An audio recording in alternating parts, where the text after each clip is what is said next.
अपन लोग पढ़ रहे थे फंजाई किंगडम। लास्ट लेक्चर जो मैंने लिया था या फिर लास्ट क्लास जो अपनी थी, वहां पे अपन ने पढ़ा था कि सेक्सुअल रिप्रोडक्शन कैसे होता है फंजाई में। अपन लोगों ने वहां पे क्या पढ़ा था, सेक्सुअल रिप्रोडक्शन इन फंजाई। अपन लोगों ने क्या पढ़ा था कि फंजाई में सेक्सुअल रिप्रोडक्शन किस तरीके से होता है। तो मैंने बताया था कि फंजाई में सेक्सुअल रिप्रोडक्शन 3 स्टेप में कंप्लीट होता है। फंजाई में जो सेक्सुअल रिप्रोडक्शन होता है ये 3 स्टेप्स में कंप्लीट होता है। क्या क्या वो स्टेप होती है, चलो देखते हैं, अपन समझते हैं। फर्स्ट स्टेप जो होती है, इस फर्स्ट स्टेप को बोला जाता है प्लाज्मोगेमी। फर्स्ट स्टेप होती है plasmogamy. Now what is plasmogamy? तो प्लाज्मोगेमी का मतलब होता है fusion of protoplasm, fusion of protoplasm of 2 gametes.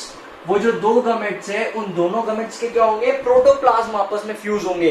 Protoplasm पता है क्या होता है? देखो पहले तो तुम लोग को प्रोटोप्लास्ट का मतलब बताता हूं। प्रोटोप्लास्ट का मतलब बताता हूं, ध्यान से देखना।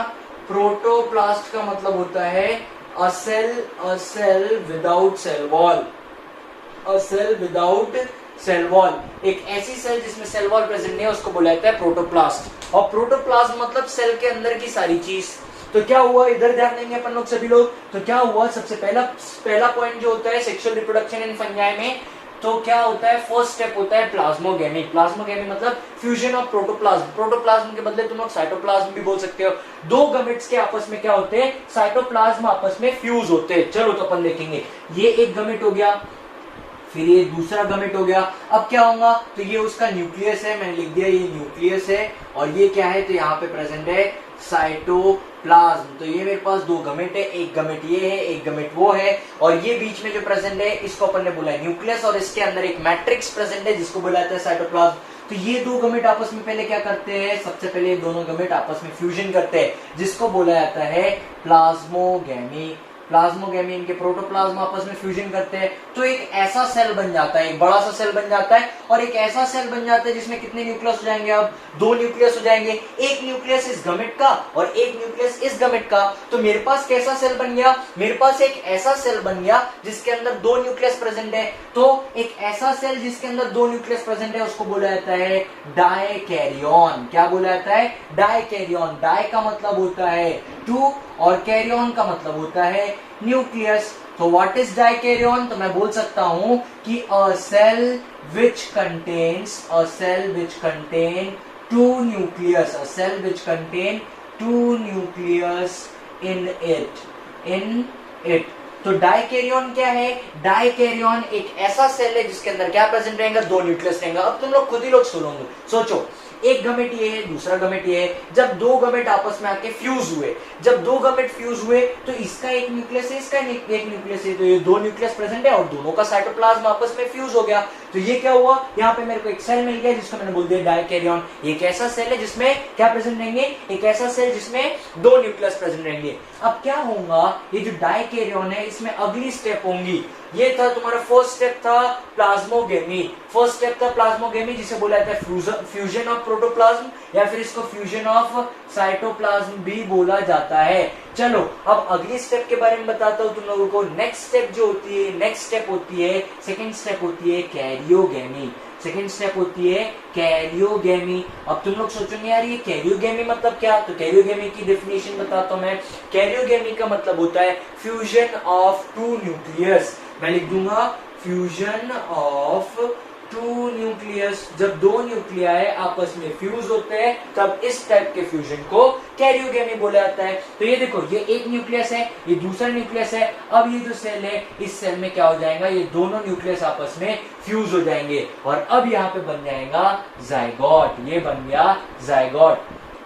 तो यहाँ पे मैं लिख दूंगा कि ये हो गया जाइगोट। और ये जाइगोट कैसा बना, तो ये जाइगोट बना एक डिप्लॉइड जाइगोट। ये कैसा जाइगोट बना है, डिप्लॉइड। ये चीज तुम लोग को क्लियर होनी चाहिए। इसके पहले वाले लेक्चर में मैंने तुम लोग को बताया what is diploid and what is haploid. अगर एक ऐसा सेल जिसमें 2n नंबर ऑफ क्रोमोसोम है, इस सेल को अपन बोलेंगे डिप्लॉइड सेल। एक ऐसा सेल जिसमें n नंबर ऑफ क्रोमोसोम है, इस सेल को अपन बोलेंगे हैप्लॉइड सेल।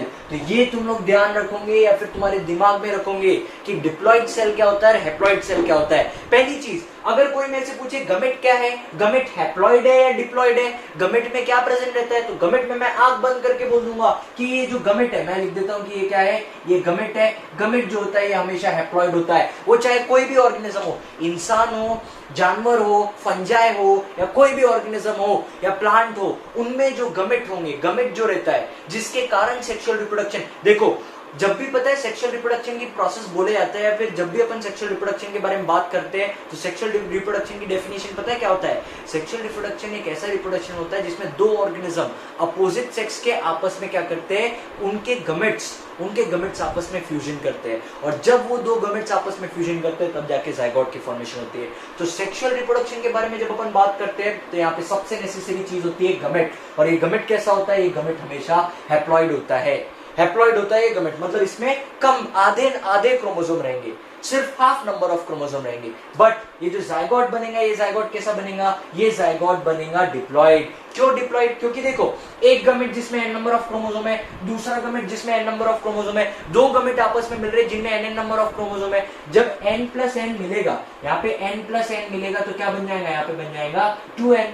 तो ये जाइगोट कैसा बन जाएगा, ये जाइगोट बन जाएगा डिप्लॉइड। अब मैं तुम लोगों को एक चीज बताता हूँ, ध्यान से सुनोगे तुम लोग सभी लोग। ये जो यहाँ पे पूरी मैंने प्रोसेस समझाई है, इस प्रोसेस में ये जो जाइगोट बना है सिर्फ यहां तक के प्रोसेस नहीं है, इसके आगे भी कुछ प्रोसेस है। तुम लोग अगर सोच रहे हो कि सिर्फ इतने ही प्रोसेस है, देखो मैंने क्या लिखा है, मैंने लिखा है सेक्सुअल रिप्रोडक्शन इन फंजाई, और यहाँ पे मैंने लिखे 3 स्टेप। मैंने कितने स्टेप लिखे, 3 स्टेप लिखे, बट समझाया कितने, सिर्फ एक स्टेप बताया और दूसरा स्टेप बताया। तुम लोग तो सोच रहे होंगे यार तीसरा स्टेप बताया ही नहीं है, तो चलो अब अपन देखेंगे तीसरा स्टेप क्या है। बट तीसरे स्टेप को समझने के लिए तुम लोगों को पहले कुछ चीज समझना बहुत जरूरी है।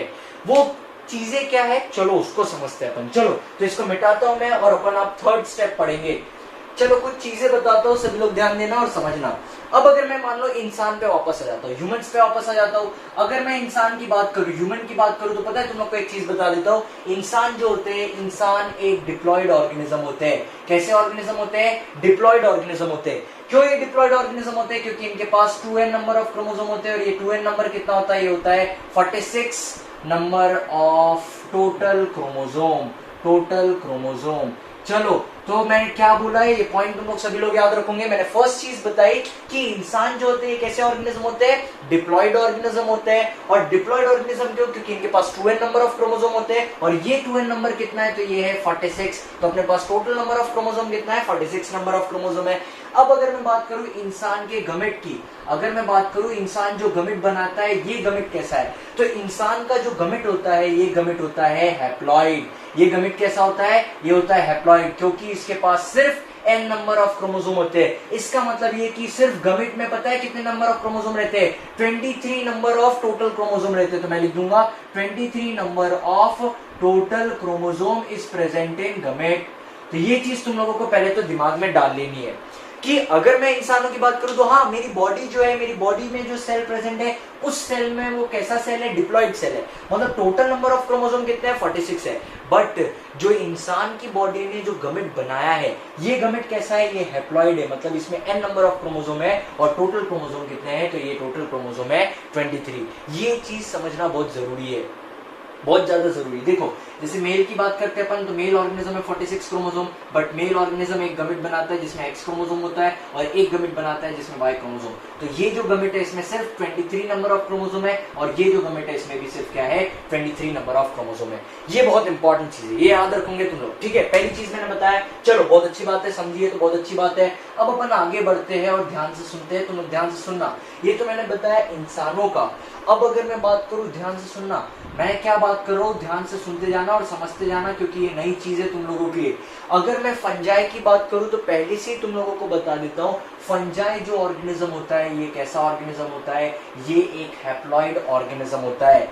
फंजाई जो ऑर्गेनिज्म होता है, ये कैसा ऑर्गेनिज्म होता है, ये एक हैप्लॉइड ऑर्गेनिज्म होता है। अब तुम लोग सोच रहे होंगे हैप्लॉइड ऑर्गेनिज्म मतलब क्या, तो इसके पास पहले से ही n नंबर ऑफ क्रोमोसोम रहते हैं, n number of total chromosome. मतलब अगर मैं बात करूं फंजाई की, तो फंजाई के पास पहले से ही, मतलब जो बॉडी है फंजाई की उसमें पहले से ही n नंबर ऑफ क्रोमोसोम है। और दूसरी चीज, फंजाई जो गमिट बनाता है, ये गमिट भी कैसे बनाता है, फंजाई का भी जो गमिट होता है ये हैप्लॉइड गमिट होता है। हैप्लॉइड मतलब कैसा, उसमें भी n नंबर ऑफ क्रोमोसोम है। मैंने लिख दिया यहाँ पे ह्यूमन और मैंने लिख दिया यहाँ पे फंजाई। मैंने लिख दिया यहाँ पे, क्या लिख दिया मैंने, इधर तरफ लिख दिया ह्यूमन और इस तरफ लिख दिया मैंने फंजाई। अब एक चीज पूछता हूं, मेरे को बताना, इंसान का जो सेल था ये कैसा सेल था, ये था एक 2n वाला सेल। बट इंसान के सेल ने जो गमिट बनाया वो nn वाला गमिट बन गया। ध्यान से देखो, इंसान का जो सेल था ये कैसा सेल था, ये एक डिप्लॉइड सेल था। इंसान के अंदर जो सेल पाए जाते हैं कैसे सेल होते हैं, डिप्लॉइड सेल होते हैं। बट ये सेल ने जब सेल डिवीजन किया तो इस सेल ने क्या बना लिया, इस सेल ने बना लिए हैप्लॉइड सेल। इसने क्या बना लिए, हैप्लॉइड सेल बना लिया। अब चलो, ये चीज हो गया इंसानों के केस में। बट फंजाई केस में बात करूं तो फंजाई का जो सेल है वो पहले से ही हैप्लॉइड है और फिर इसने क्या कर लिया, तो फिर इसने जो गमिट्स बनाए आगे चल के, ये गमिट कैसे बनाए, nn नंबर ऑफ गमिट बनाए। चलो इसको समझते हैं अपन। अब एक चीज बताता हूं तुम लोगों को, माइटोसिस पता है एक ऐसा सेल डिवीजन होता है जिसमें अगर ये सेल है और ये एक डिप्लॉइड सेल है, मतलब इसमें 2n नंबर ऑफ क्रोमोसोम है, अगर ये सेल आगे चल के डिप्लॉइड सेल बनाते हैं, मतलब 2n नंबर ऑफ क्रोमोसोम, तब इस टाइप के डिवीजन को बुलाता है माइटोसिस डिवीजन। और मियोसिस सेल डिवीजन किसको बुलाता है, तो मियोसिस सेल डिवीजन में अगर ये सेल में 2n नंबर ऑफ क्रोमोसोम है और ये सेल अगर आगे चल के 2 सेल बनाते हैं जो nn नंबर ऑफ क्रोमोसोम होते हैं, तो इस टाइप के सेल डिवीजन को बुलाता है मियोसिस सेल डिवीजन। तो देखो, इंसान जो था, इंसान एक कैसा ऑर्गेनिज्म है, इसको अपन ऐसा कर देते हैं, इंसान एक कैसा ऑर्गेनिज्म है, इंसान जो है ये एक डिप्लॉइड ऑर्गेनिज्म है। डिप्लॉइड मतलब इसके पास total number of chromosome 2n number of chromosome, मतलब 46 क्रोमोसोम है। तो जब ये गमेट बनाएगा तो ये जो गमेट बनेंगे कैसे बनेंगे, ये हैप्लॉइड गमेट बनेंगे। और यहाँ पे जो प्रोसेस होगी, ये प्रोसेस होगी मियोसिस सेल डिवीजन। उसी तरीके से फंजाई की बात करो तो फंजाई जो है ये एक हैप्लॉइड ऑर्गेनिज्म है, मतलब इसके पास पहले से n नंबर ऑफ क्रोमोसोम है, n नंबर ऑफ क्रोमोसोम पहले से, और आगे जो गमेट बनने वाले वो भी nn नंबर के है। तो यहाँ पे कौन सा सेल डिवीजन होगा, यहाँ पे जो सेल डिवीजन होगा ये होगा माइटोसिस सेल डिवीजन। अपना टॉपिक चल रहा था sexual reproduction in fungi. Upon fungi में सेक्सुअल रिप्रोडक्शन पढ़ रहे थे। मैंने बोला था कि ये 3 स्टेप की प्रोसेस होती है, ये एक 3 स्टेप प्रोसेस है।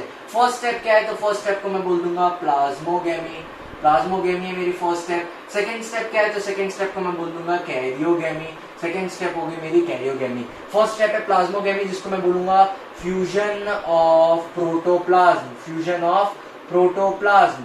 और सेकंड स्टेप है कैरियोगेमी, कैरियोगेमी को क्या लिख दूंगा, मैं लिख दूंगा fusion of nucleus, fusion of nucleus लिख दूंगा मैं। और फिर जो थर्ड स्टेप होती है, थर्ड स्टेप क्या होती है मैं बताता हूँ। तो देखो स्टेप क्या है, ये गमेट है, ये एक गमेट है, ये दोनों गमेट आपस में जुड़े, यहाँ पे बन गया एक सेल जिसमें 2, इसको बोलेंगे अपन डाई कैरियन। और ये हो गया तुम्हारा फर्स्ट स्टेप, ये हो गया फर्स्ट स्टेप जिसको अपन बोलेंगे प्लाज्मोगेमी। ये हो गया तुम्हारा फर्स्ट स्टेप कि ये एक गमेट था, मैंने लिख दिया यहाँ पे गमेट, और ये मैंने लिख दिया एक गमेट, गमेट लिख दिया मैंने 2 गमेट। ये एक हैप्लॉइड गमेट है, मतलब इसमें n नंबर ऑफ क्रोमोसोम है, ये भी एक हैप्लॉइड गमेट है, इसमें n नंबर ऑफ क्रोमोसोम है।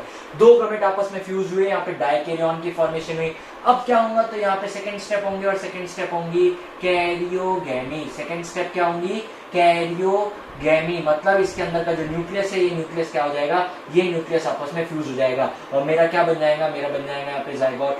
अब ये जो जाइगोट बना है, मैं तुम लोग को पहले तो एक चीज बता दिया है। क्या बताया मैंने तुम लोग को, बताया कि जो फंजाई है, ये फंजाई कैसा ऑर्गेनिज्म है, एक हैप्लॉइड ऑर्गेनिज्म है, मतलब इसके पास नंबर ऑफ क्रोमोसोम कितने हैं, n नंबर ऑफ क्रोमोसोम है। अब तुम लोग इधर ध्यान दो, ये जो जाइगोट बना है, क्या मैं बोलूंगा, ये zygote 2n number of zygote बना है, मतलब ये जो जाइगोट बना है ये एक डिप्लॉइड जाइगोट बना है। क्यों डिप्लॉइड जाइगोट बना है, क्योंकि एक गमेट जिसमें n नंबर ऑफ क्रोमोसोम है और एक गमेट जिसमें n नंबर ऑफ क्रोमोसोम है, एक n इधर एक n इधर, जब ये 2n आपस में फ्यूज होंगे तो यहाँ पे कितना बन जाएगा, 2n बन जाएगा, मतलब डिप्लॉइड बन जाएंगे। ये जाइगोट कैसा हो जाएगा, डिप्लॉइड हो जाएगा। तो ये जाइगोट कैसा बन गया, डिप्लॉइड बन गया। अब ये जाइगोट आगे चल के क्या बनाने वाला है, ये आगे चल के बनाने वाला है न्यू फंजाई, ये न्यू फंजाई बनाने वाला है आगे चल के। बट नया फंजाई कैसे बनाएगा, ये देखो, ये जाइगोट जो ये डिप्लॉइड है और जो नया फंजाई बनेगा, ये फंजाई n बनना चाहिए। n बनना चाहिए मतलब क्या, उसके अंदर जो क्रोमोसोम रहने चाहिए वो n नंबर ऑफ क्रोमोसोम रहने चाहिए। तो यहाँ पे जो प्रोसेस होनी चाहिए, कौन सी प्रोसेस होंगी, तो मैं यहाँ पे लिखूंगा मियोसिस सेल डिवीजन। यहाँ पे कौन सा सेल डिवीजन होगा, मियोसिस सेल डिवीजन की प्रोसेस होंगी। और मैं थर्ड स्टेप लिख दूंगा, क्या है मेरा थर्ड स्टेप, तो अब मेरा थर्ड स्टेप है meiosis cell division, meiosis cell division in the zygote. अब क्या होगा, तो अब जायगोट में मियोसिस सेल डिवीजन होगा, और ये 3 स्टेप होती है सेक्सुअल रिप्रोडक्शन इन फंजाई में। फिर से एक बार फिर से बात कर रहा हूं, सभी लोग ध्यान दोगे और सभी लोग इधर देखोगे। तो क्या पढ़ रहे अपन लोग पढ़ रहे हैं sexual reproduction in fungi. Fungi में सेक्सुअल रिप्रोडक्शन कैसा होता है वो देख रहे हैं अपन। तो इसमें जो होता है सेक्सुअल रिप्रोडक्शन, इसमें 3 स्टेप होती है। सबसे पहली स्टेप क्या है, तो फर्स्ट स्टेप है प्लाज्मोगेमी। व्हाट इज प्लाज्मोगेमी, तो प्लाज्मोगेमी है फ्यूजन ऑफ प्रोटोप्लाज्म। इसमें प्रोटोप्लाज्म क्या होगा, फ्यूज होगा। तो चलो, ये एक गमेट था, ये गमेट था, दोनों हैप्लॉइड गमेट थे। पहले तो ये शब्द क्लियर हो जाना चाहिए तुम लोगों को, ये चीज सबको क्लियर हो जाना चाहिए। व्हाट इज हैप्लॉइड, हैप्लॉइड का मतलब है जिसमें n नंबर ऑफ क्रोमोसोम हो। और व्हाट इज डिप्लॉइड, तो डिप्लॉइड मतलब जिसमें 2n नंबर ऑफ क्रोमोसोम हो। ये चीज सभी लोगों को क्लियर हो जानी चाहिए। अगर ये चीज समझती है तभी तुम लोगों को ये सारी चीज समझेंगी, अगर ये चीज नहीं समझती है तो फिर कुछ भी नहीं समझेगा। तो ये याद रखोगे। फर्स्ट स्टेप क्या है सेक्सुअल रिप्रोडक्शन में, प्लाज्मोगेमी मतलब fusion of protoplasm, fusion of protoplasm of 2 gametes. 2 gamete के प्रोटोप्लाज्म आपस में क्या होंगे, फ्यूज होंगे। तो ये मेरा एक गमेट है, ये दूसरा गमेट है, ये दोनों गमेट में n नंबर ऑफ क्रोमोसोम है, ये दोनों गमेट आपस में फ्यूज होंगे, इनके प्रोटोप्लाज्म फ्यूज होंगे, तब जाके यहाँ पे बनेगा डाइकैरियन। और ये मेरी फर्स्ट स्टेप कंप्लीट, प्लाज्मोगेमी की स्टेप कंप्लीट। अब मेरा बन गया डाइकैरियन। कोई पूछता है डाइकैरियन क्या है, तो मैं बोल दूंगा डाइकैरियन एक ऐसा सेल है जिसमें 2 न्यूक्लियस प्रेजेंट है। चलो, मेरी first step complete. Second step पे आते हैं, सेकंड स्टेप होती है कैरियोगेमी। अब कोई पूछेगा यार ये कैरियोगेमी क्या होता है, तो मैं बोल दूंगा कैरियोगेमी का मतलब होता है फ्यूजन ऑफ न्यूक्लियस। ये जो न्यूक्लियस है, यहाँ पे एक न्यूक्लियस और 2 न्यूक्लियस, टोटल 2 न्यूक्लियस है। अब ये 2 न्यूक्लियस आपस में क्या होंगे, फ्यूज होंगे, और इसी प्रोसेस को बुलाया जाता है कैरियोगेमी। तो कैरियोगेमी के बाद फ्यूज हो गए और अब बन जाएंगे यहाँ पे जायगोट। पर ध्यान से देखोगे, ये गमेट था हैप्लॉइड, ये गमेट था हैप्लॉइड, 2 हैप्लॉइड गमेट जब मिलेंगे तो जायगोट जो बनेगा वो कैसा बनेगा, ये एक डिप्लॉइड जायगोट बनेगा। बट फंजाई जो है एक ऐसा ऑर्गेनिज्म है, फंजाई जो है एक हैप्लॉइड ऑर्गेनिज्म है। तो इस जायगोट में अब कौन सा सेल डिवीजन होगा, मियोसिस सेल डिवीजन होगा, और यहाँ पे एक नया फंजाई बनेगा। तो थर्ड स्टेप है meiosis cell division in the zygote. तो मैं ये पहले भी तुम लोग को बता चुका हूं, टोटल कितने किंगडम है, टोटल है 5 किंगडम। मैं पहले भी बता चुका हूं कि टोटल कितने किंगडम है, टोटल है 5 किंगडम। टोटल कितने हैं, 5 किंगडम है। और ये 5 किंगडम किसने दिया है, एक साइंटिस्ट ने दिया है जिसका नाम है R.H. विटेकर। R.H. विटेकर नाम का एक साइंटिस्ट है। इस R.H. विटेकर नाम के साइंटिस्ट ने 5 किंगडम दिया है। सबसे पहला किंगडम कौन सा है, तो फर्स्ट किंगडम है मोनेरा किंगडम। इस मोनेरा किंगडम में अपन किसके बारे में पढ़ते हैं, तो इस मोनेरा किंगडम के में अपन पर्टिकुलरली बैक्टीरिया के बारे में पढ़ते हैं। इसके 2 टाइप्स होते हैं। इसके कितने टाइप होते हैं, 2 टाइप होते हैं। एक होता है आर्के बैक्टीरिया, एक होता है आर्के बैक्टीरिया, और एक इसका जो दूसरा टाइप होता है वो होता है यू बैक्टीरिया। एक होता है आर्के बैक्टीरिया और एक दूसरा टाइप होता है यू बैक्टीरिया। फिर सेकंड किंगडम जो था ये था प्रोटिस्टा किंगडम। सेकंड किंगडम क्या है, प्रोटिस्टा किंगडम है। और प्रोटिस्टा किंगडम के कितने टाइप होते हैं, तो प्रोटिस्टा किंगडम के टोटल 5 टाइप्स होते हैं। क्या है ये 5 टाइप, तो सबसे पहला है क्राइसोफाइट्स। क्राइसोफाइट्स फर्स्ट टाइप है क्राइसोफाइट्स। सेकंड टाइप है डायनोफ्लैजिलेट। डायनोफ्लैजिलेट फर्स्ट टाइप है क्राइसोफाइट, क्राइसोफाइट। सेकेंड है डायनोफ्लैजिलेट, डायनोफ्लैजिलेट। फिर थर्ड टाइप की अगर मैं बात करूं तो थर्ड टाइप जो होता है ये होता है यूग्लेनॉइड। यूग्लेनॉइड थर्ड टाइप है। फोर्थ टाइप की अगर मैं बात करूं तो फोर्थ टाइप है स्लाइम मोल्ड। स्लाइम मोल्ड इसका फोर्थ टाइप है। फिफ्थ टाइप की बात करूं तो फिफ्थ टाइप है प्रोटोजोआन। प्रोटोजोआन ध्यान दो सभी लोग, ध्यान दो मैं क्या क्या बता रहा हूं, सभी लोग सुनो। तो अगर मैं बात करूं मोनेरा किंगडम की जिसमें अपन बैक्टीरिया के बारे में पढ़ते हैं, इसके 2 टाइप होते हैं। एक होता है आर्के बैक्टीरिया, एक होता है यू बैक्टीरिया।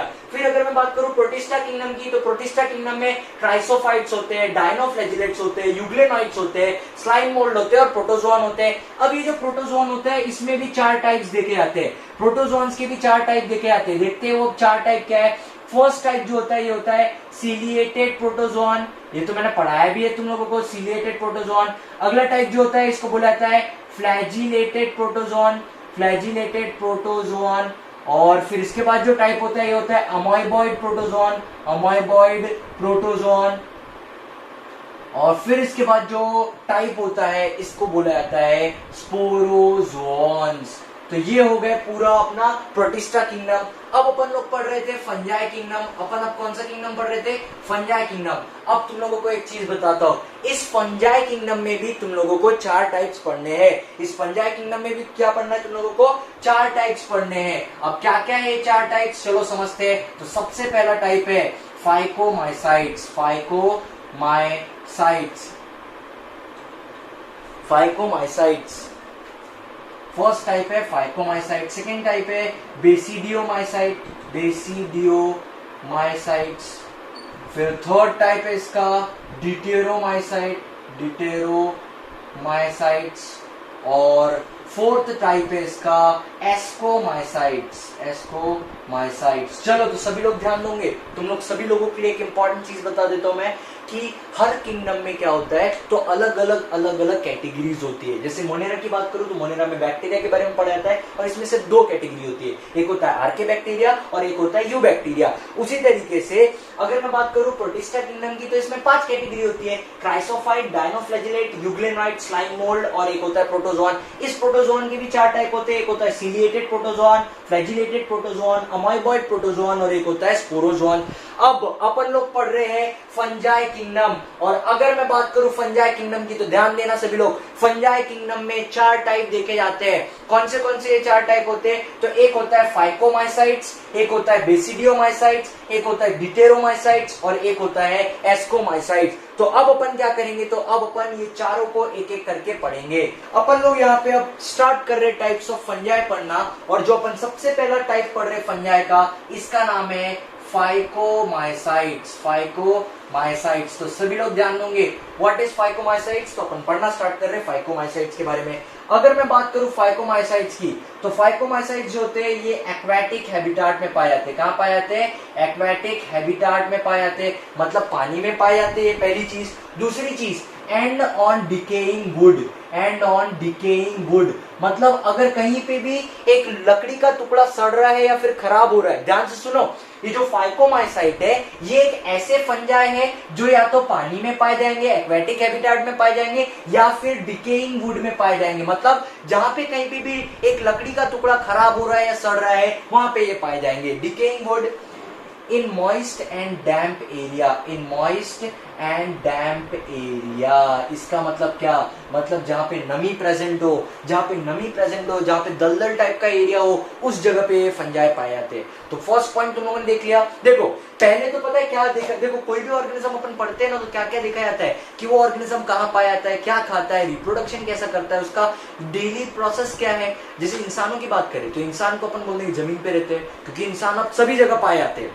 पानी में नहीं बोलेंगे, पर पर्टिकुलर बोलेंगे जमीन पे रहते हैं और सभी जगह पाए जाते हैं इंसान, तो जमीन पे रहते हैं। हैबिटाट क्या है, तो अपन सीधे बोल देंगे हैबिटाट है अर्थ में पर्टिकुलरली जमीन या माउंटेन्स या प्लेन्स बोल देंगे अपना हैबिटाट है। फिर इसके बाद फूड क्या है, तो अपन लोग डायरेक्ट अपन ओमनीवरस टाइप के, क्यों? क्योंकि अपन प्लांट्स भी खा रहे हैं, अपन लोग एनिमल्स भी खा रहे हैं, तो ओमनीवरस टाइप के। कई लोग हर्बीवरस है इंसानों में भी, जो सिर्फ प्लांट ही प्लांट खा रहे हैं, कई लोग सिर्फ ओमनीवरस है जो प्लांट और एनिमल दोनों खा रहे हैं। चलो तो ये इस तरीके से किसी भी ऑर्गेनिज्म को समझाया जाता है।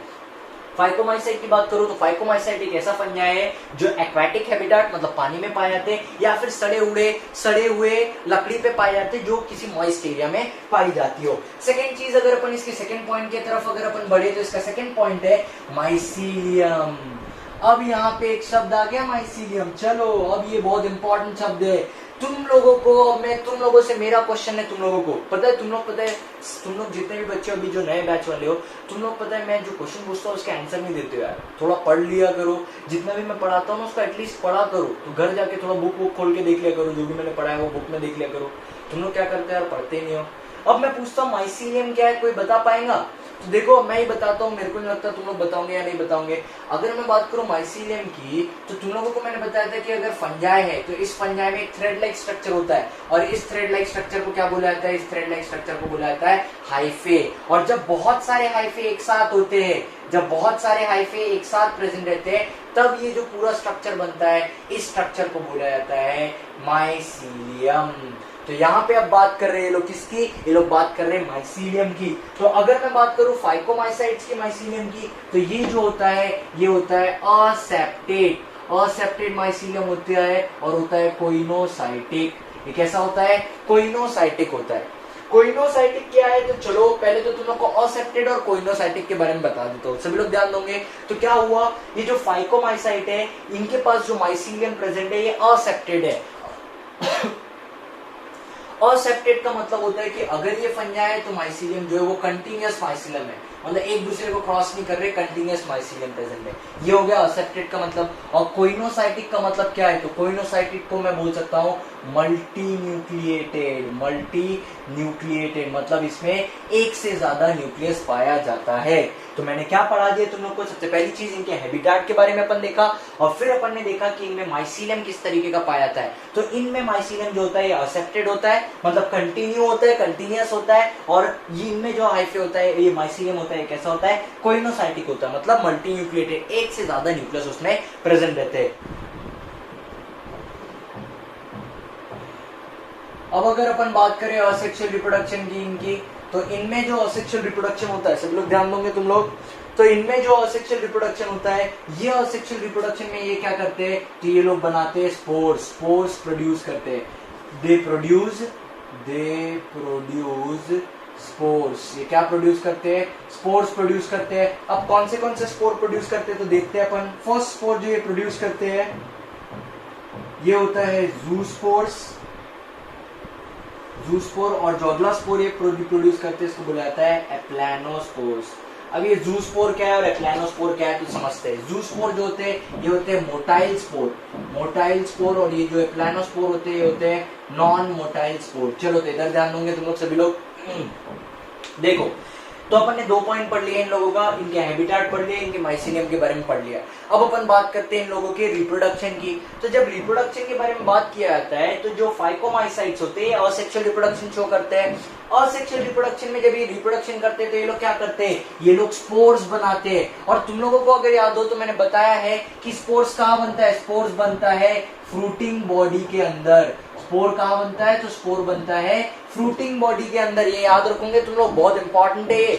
मैंने क्या बताया, असेक्सुअल रिप्रोडक्शन में ये लोग क्या करते हैं, स्पोर की फॉर्मेशन करते हैं। अब फाइकोमाइसाइट्स नाम के जो फंजाई है ये 2 अलग अलग टाइप के स्पोर बना सकते हैं। एक स्पोर जो है इसको बोला जाता है जूस्पोर, जिसको मोटाइल स्पोर भी बोला जाता है, और एक स्पोर जो होता है जिसको बोला जाता है एप्लानोस्पोर्स, जिसे नॉन मोटाइल स्पोर्स भी बोला जाता है। अब तुम लोग सोच रहे होंगे यार ये मोटाइल और नॉन मोटाइल क्या है, इसका मतलब क्या है, मोटाइल मतलब क्या और नॉन मोटाइल मतलब क्या। तो मोटाइल और नॉन मोटाइल का मतलब समझाता हूं मैं। मोटाइल का मतलब होता है ऐसा स्पोर जो मूवमेंट कर सके, मतलब जो मूवमेंट कर सकता है उस स्पोर को अपन बोलेंगे मोटाइल स्पोर। और ऐसा स्पोर जिसको मैं नॉन मोटाइल बोल रहा हूं मतलब वो मूवमेंट नहीं कर पाएगा।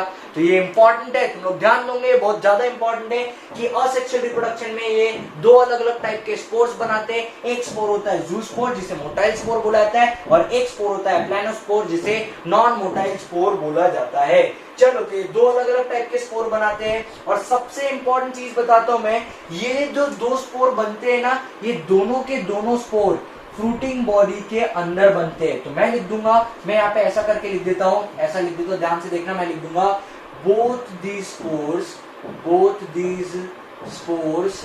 are produced inside the fruiting body। कहाँ बनते हैं, तो ये फ्रूटिंग बॉडी के अंदर बनते हैं ये दोनों स्पोर। ध्यान देना सभी लोग, क्या बोल रहे हो ध्यान से सुनना।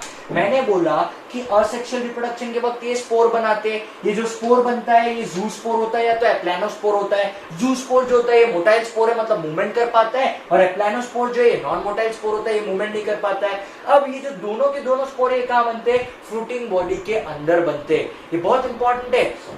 अब क्योंकि ये फ्रूटिंग बॉडी के अंदर बनते हैं इसीलिए इनके स्पोर्स के बनने की प्रोसेस को एंडोजीनस प्रोसेस बोला जाता है। एंडोजीनस प्रोसेस बोला जाता है, एंडोजीनस प्रोसेस। तो मैं बोल सकता हूं कि स्पोर्स कैसे बने, स्पोर्स आर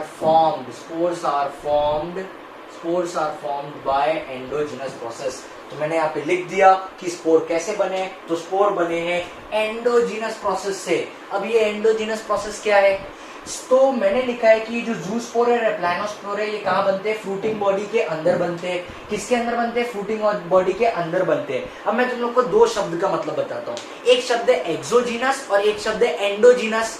दो शब्द है, एक एक्सोजीनस है और एक एंडोजीनस है। एंडोजीनस का मतलब होता है जब स्पोर्स किसी बॉडी के अंदर बने तब उसको बोला जाता है एंडोजीनस प्रोसेस। और अगर स्पोर बॉडी के बाहर या बॉडी के सरफेस पे बनते हैं, जैसे देखो ये पेन है, ये पेन मेरे हाथ के अंदर बन रहा है, ये पेन मेरे हाथ के अंदर बन रहा है, तो मैं बोलूंगा pen is formed inside the hand. Pen जो है वो हाथ के अंदर बना है तो मैं बोलूंगा पेन एंडोजीनसली बना है। बट अगर ये पेन इस हाथ के सरफेस पे प्रेजेंट है, पेन जो है ये इस हाथ के सरफेस पे प्रेजेंट है, तब मैं बोलूंगा कि ये पेन कैसे बना है, ये एक्सोजीनसली बना है। तो ये चीज समझाने के लिए मैंने तुम लोग को बताया कि असेक्सुअल रिप्रोडक्शन करते हैं तो ये स्पोर्स बनाते हैं, दो अलग अलग टाइप के जूस्पोर बनाते हैं जो मोटाइल स्पोर होते हैं, एप्लानोस्पोर बनाते हैं जो नॉन मोटाइल स्पोर होते हैं। ये दोनों के दोनों स्पोर फूटिंग बॉडी के अंदर बनते हैं, और क्योंकि ये स्पोर्स फूटिंग बॉडी के अंदर बनते हैं तो इनकी फूटिंग बॉडी के अंदर बनने के कारण ही इस प्रोसेस को एंडोजीनस प्रोसेस बोला जाता है। और यहाँ पे भी पर्टिकुलरली बताऊं मैं तुम लोगों को, फ्रूटिंग बॉडी का एक नाम है और इस फ्रूटिंग बॉडी को बोला जाता है स्पोरेंजियम। स्पोरेंजियम, इस फ्रूटिंग बॉडी को बोला जाता है स्पोरेंजियम। तो ये है बहुत इंपॉर्टेंट चीज है जो तुमको समझना है। तो मैंने यहाँ पे 3 पॉइंट समझा है, फिर से बताता हूँ, ध्यान से सुनना, ध्यान से समझना। पहला पॉइंट ये बताया कि ये पानी में पाए जाते हैं, सड़े हुए वुड पे पाए जाते हैं जो मॉइस्ट और डैम्प एरिया में पाया जाता है। पहला पॉइंट क्लियर। सेकंड पॉइंट, इनमें जो माइसीलियम होता है ये असेप्टेड होता है, मतलब कंटिन्यू होता है, और ये कैसा होता है, कोइनोसाइटिक होता है। कोइनोसाइटिक मतलब क्या, कि इनके पास मल्टी न्यूक्लिएटेड हाइफे प्रेजेंट है। मतलब अगर हाइफे को अपन किसके माइक्रोस्कोप के अंदर देखे तो उसमें एक से ज्यादा न्यूक्लियस दिखेगा। ये 2 पॉइंट समझे मेरे को। थर्ड पॉइंट बहुत इंपॉर्टेंट और इंटरेस्टिंग पॉइंट है। क्या है थर्ड पॉइंट? तो थर्ड पॉइंट ये है कि जब भी ये ऑर्गेनिज्म असेक्सुअल रिप्रोडक्शन करते हैं तब ये ऑर्गेनिज्म क्या करते हैं, तो ये ऑर्गेनिज्म स्पोर बनाते हैं। और ये जो स्पोर बनाते हैं, ये स्पोर जो होता है ये 2 टाइप का स्पोर होता है। एक होता है जूस्पोर जो मोटाइल स्पोर होता है, मूवमेंट कर सकता है, और एक होता है एप्लानोस्पोर्स जो नॉन मोटाइल स्पोर्स होते हैं जो मूवमेंट नहीं कर सकते। अब ये जो स्पोर्स रहते हैं, ये स्पोर्स इस फाइकोमाइसाइट के फ्रूटिंग बॉडी के अंदर बने जाते हैं। क्योंकि ये फ्रूटिंग बॉडी के अंदर बने जाते हैं इसलिए इनको बोला जाता है एंडोजीनस प्रोसेस। और इनकी फ्रूटिंग बॉडी का यहाँ पे नाम है स्पोरेंजियम। यही है तुम्हारा फर्स्ट टाइप ऑफ फंजाई जिसको बोला जाता है फाइकोमाइसाइट्स। अब क्या होता है, अब ये लोग सेक्सुअल रिप्रोडक्शन भी शो करते हैं। अब जब ये लोग सेक्सुअल रिप्रोडक्शन शो करते हैं तो सेक्सुअल रिप्रोडक्शन करते वक्त ये लोग क्या करते हैं, ये बनाते हैं गमेट्स। सेक्सुअल रिप्रोडक्शन के वक्त क्या करते हैं, ये बनाते हैं गमेट्स। अब ये जो गमेट्स है ये 2 टाइप के गमेट बनाते हैं। एक होता है आइसोगैमस, एक होता है आइसोगैमस और एक होता है ऊगैमस। एक होता है आइसोगैमस और एक होता है एनिसोगैमस, और एक और होता है ऊगैमस। चलो तो इधर ध्यान दोगे तुम लोग, समझोगे तुम लोग सभी लोग। क्या बोला मैंने, तो तुम लोगों को ये 3 पॉइंट बता दिए थे, ये 1, 2 और 3। अब अपन तीसरा और चौथा पॉइंट पढ़ रहे, फोर्थ वाला पॉइंट। और फोर्थ वाला पॉइंट क्या है तो समझते हैं। तो फाइकोमाइसाइट जब सेक्सुअल रिप्रोडक्शन करते हैं तब ये लोग क्या करते हैं, गमेट बनाते हैं। और ये जो गमेट होते हैं ये 3 डिफरेंट टाइप के गमेट बनाते हैं। और ये 3 डिफरेंट टाइप के गमेट का नाम क्या है, ये है आइसोगैमस, एनिसोगैमस और ऊगैमस। अब तुम लोग को लग रहा होगा ये टर्म क्या है, इसका मतलब क्या है, वो क्या है, समझते अपन। तो चलो अपन समझते हैं इसके बारे में। आइसोगैमस एक ऐसी कंडीशन होती है जहां पे दोनों गमेट जो होते हैं, जैसे मैंने लिख दिया यहाँ पे मेल गमेट लिख दिया मैंने इधर, और यहाँ मैंने लिख दिया फीमेल गमेट, मैंने लिख दिया मेल गमेट और फीमेल गमेट, और ये बना दिया मैंने। चलो तो फर्स्ट कंडीशन देख रहे हैं अपन, आइसोगैमस कंडीशन। आइसोगैमस कंडीशन एक ऐसी कंडीशन होती है जहां पे मेल गमेट और फीमेल गमेट दोनों कैसे दिखते हैं, सेम दिखते हैं। अगर मेल गमेट और फीमेल गमेट दोनों गमेट अगर सेम दिख रहे हैं then this condition is known as isogamous condition. ये हो गया तुम्हारा फर्स्ट चीज। सेकंड टाइप का गमेट देखते हैं अपन। सेकंड टाइप का जो गमेट है इसको बोला है मैंने एनिसोगैमस। अब एनिसोगैमस मतलब क्या, तो एनिसोगैमस का मतलब होता है जब मेल गमेट अलग दिखता हो और फीमेल गमेट अलग दिखता हो। तो मेल गमेट देखो अलग दिख रहा है और फीमेल गमेट अलग दिख रहा है, तब इस कंडीशन को बोलेंगे अपन एनिसोगैमस कंडीशन। और लास्ट है ऊगैमस कंडीशन। ऊगैमस में क्या होता है, तो मेल गमेट जो होता है ये छोटा होता है, फीमेल गमेट बड़ा होता है। तो मैं लिख देता हूँ, मेल गमेट जो होता है ये स्मॉल होता है, फीमेल गमेट जो होता है ये बिग होता है या लार्ज होता है। फीमेल गमेट जो होता है ये कैसा होता है, लार्ज होता है। अगली चीज यहाँ पे अगर मैं बात करूँ ऊगैमस की, तो यहाँ पे मेल गमेट जो होता है ये स्मॉल होता है और ये मोटाइल होता है, और फीमेल गमेट जो होता है ये होता है नॉन मोटाइल। तो सभी बच्चे यहाँ पे ध्यान दोगे, तुम लोग सभी लोग ध्यान दो, सभी लोग देखो, इधर देखो। अपन लोग पढ़ रहे फोर्थ पॉइंट ऑफ फाइकोमाइसाइट। फाइकोमाइसाइट का अपन फोर्थ पॉइंट पढ़ रहे हैं। क्या है फोर्थ पॉइंट? कि ये लोग क्या करते हैं, ये लोग सेक्सुअल रिप्रोडक्शन शो करते हैं। जब ये लोग सेक्सुअल रिप्रोडक्शन करते हैं तो ये 3 अलग अलग टाइप के गमेट बना सकते हैं। या तो ये गमेट आइसोगेमस कंडीशन बना सकते हैं, या तो एनिसोगेमस कंडीशन बना सकते हैं, या तो ऊगेमस कंडीशन बना सकते हैं। चलो तीनों कंडीशन को एक एक करके समझते हैं। आइसोगेमस मतलब कौन सी कंडीशन? तो आइसोगेमस की डेफिनेशन बताता हूं। देखो आइसोगेमस की अपन डेफिनेशन लिख सकते हैं। आइसोगेमस मैं लिख दूंगा, it is a condition where both the gametes are same, both the gametes are same। Isogamous एक ऐसी कंडीशन है जहां पे दोनों गमेट्स कैसे होते हैं? सेम। अगर मेल गमेट और फीमेल गमेट दोनों गमेट सेम दिख रहे हैं, सेम है, तो इसको बोला जाता है आइसोगेमस कंडीशन। सेकंड कंडीशन क्या है? सेकंड कंडीशन है एनिसोगेमस कंडीशन। अब एनिसोगेमस कंडीशन मतलब क्या? तो एनिसोगेमस कंडीशन एक ऐसी कंडीशन है जहां पे मेल गमेट अलग दिखता है और फीमेल गमेट अलग दिखता है, उनका एक्सटर्नल स्ट्रक्चर अलग दिखता है। तो चलो मैं बोल दूं एनिसोगेमस कैसी कंडीशन है? एक ऐसी कंडीशन है जहां पे मेल गमेट अलग दिखता है और फीमेल गमेट अलग दिखता है। और लास्ट है ऊगेमस। What is oogamous? तो ऊगेमस एक ऐसी कंडीशन है जहां पे मेल गमेट जो है वो स्मॉल है, फीमेल गमेट जो है वो लार्ज है। मेल गमेट जो है वो मोटाइल है, फीमेल गमेट जो है वो नॉन मोटाइल है। मेल गमेट अलग दिखता है और फीमेल गमेट अलग दिखता है। और अब अपन एग्जांपल्स की बात करते हैं कि what are the examples of phycomycete. तो ये लास्ट पॉइंट है फाइकोमाइसाइट्स का, एग्जांपल्स। तो एग्जांपल्स क्या है फाइकोमाइसाइट्स के? तो चलो अपन देख लेते हैं। फाइकोमाइसाइट्स का एक एग्जांपल है म्यूकर, चलो इधर ध्यान दो। तो फाइकोमाइसाइट का एक एग्जांपल है म्यूकर, एक एग्जांपल है राइजोपस, और एक एग्जांपल है अल्ब्यूगो, चलो तो इधर ध्यान दो, सभी लोग ध्यान दो। तो यहाँ पे मैंने क्या बता दिया? मैंने बताया फाइकोमाइसाइट। और फाइकोमाइसाइट क्या है? तो अपन फंजाई पढ़ रहे हैं, फंजाई किंगडम। फंजाई का एक टाइप है जिसको बोला जाता है फाइकोमाइसाइट।